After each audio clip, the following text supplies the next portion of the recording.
салом алайкум дӯстони азиз. ҳоло ман ба шумо як чизи аҷоиб нишон медиҳам. худатон бибинед, хулоса кунед. ина рафтем. шуштани биринҷ пешаи ош. ҳоло ман деги ошро низ нишон медиҳам ба шумо. биринҷҳоро пеш аз ба дег андохтан шушта тоза месозанд. ҳадаф бояд ки ҳамаи биринҷҳо тоза бошанд, то дар вақти хӯрдан ягон мушкилоте ё ягон чизи норасогие пайдо нагардад. ана ин як технологияи нав дар деҳа дониста мешавад. дар деҳа дигар сабзия ба ҳамин реза мекунам. домло чӣ бартариятҳо дорад ин? вақта эконом мекунад. як нафар кори 10 нафара мекунад.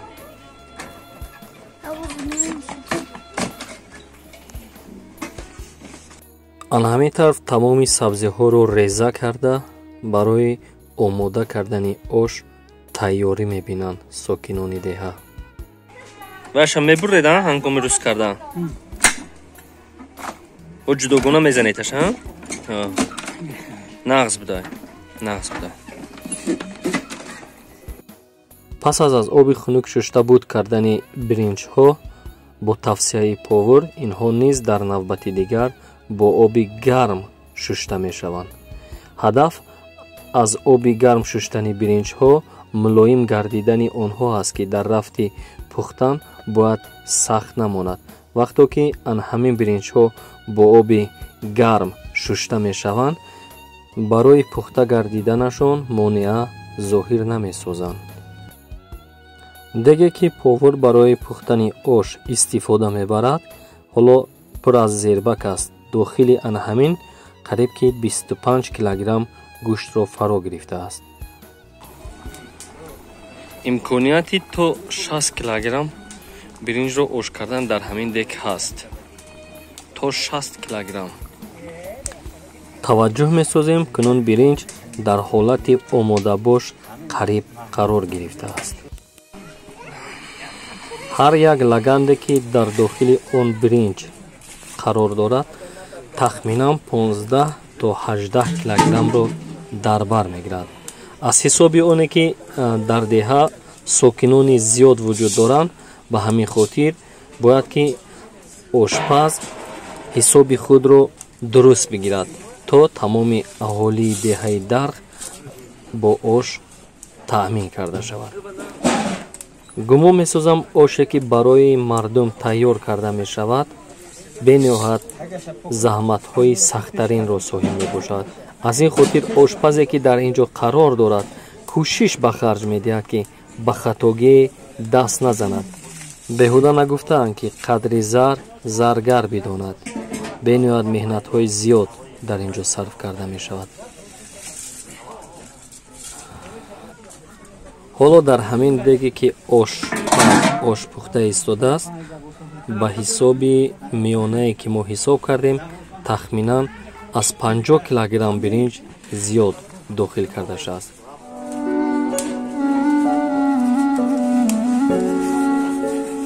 намак.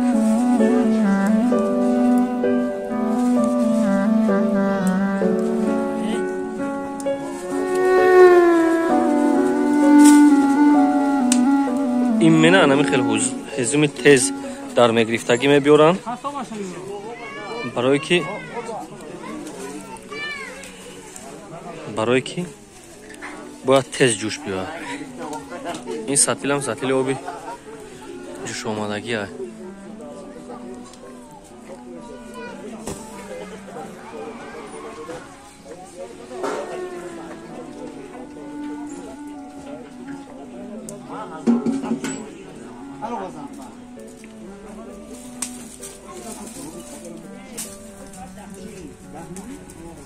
ҳатмӣ аст ки суръати алов бениҳоят баланд бошад, зеро деге ки дар дохили ӯ ош пухта мешавад, талаб карда мешавад ки ҳама гӯшаю канори ӯ бояд ҷӯш ояд, то ки ош хушсифат пухта гардад.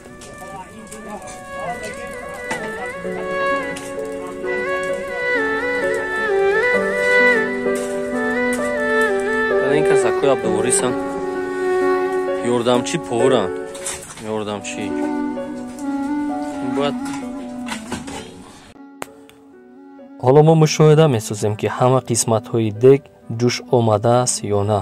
чуноне ки мо мушоҳида месозем 90% қисматҳои дег ҷӯш омадаанд. яъне ошпаз ҳаракат месозад ки то нуқтаи ниҳоӣ ҳама қисматҳои дегро ба ҷӯш орад, то ки монеаи нопухтани ош мушоҳида карда нашавад.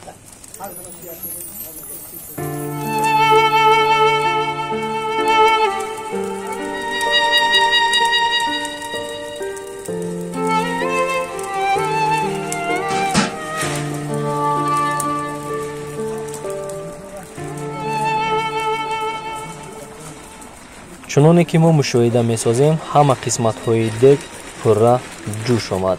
яъне ин маънои онро дорад ки ошпаз кори худро дуруст анҷом дода истодааст.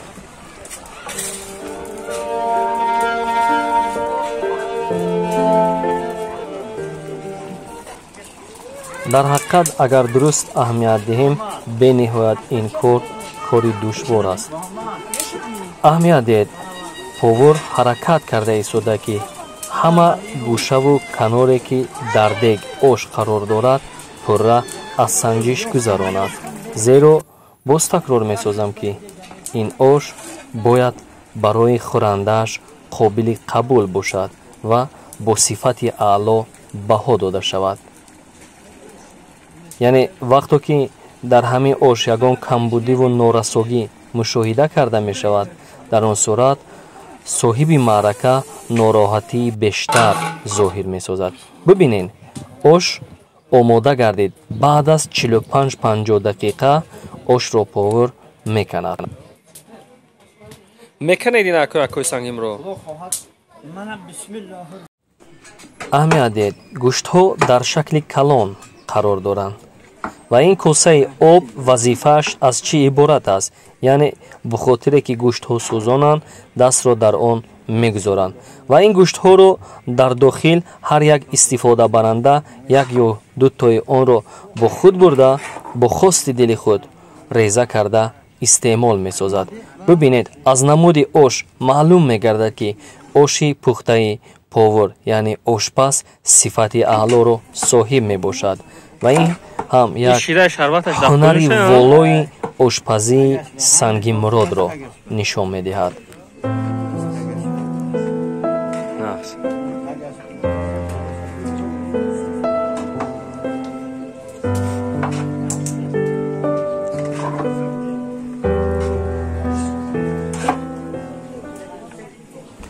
шояд шумо мушоҳида кардед ки чаро ин ош дар дохилаш сабзӣ кам аст ва дар ҳақиқат сабзии зиёд дорад дохили ин дег, вале мардуми ин деҳ бештар сабзиро қобили қабул ки надоранд, дар ин дег сабзӣ кам мушоҳида карда мешавад. ва нигоҳ кунед ки повар бо заҳматҳои хоса ҳамаро омехта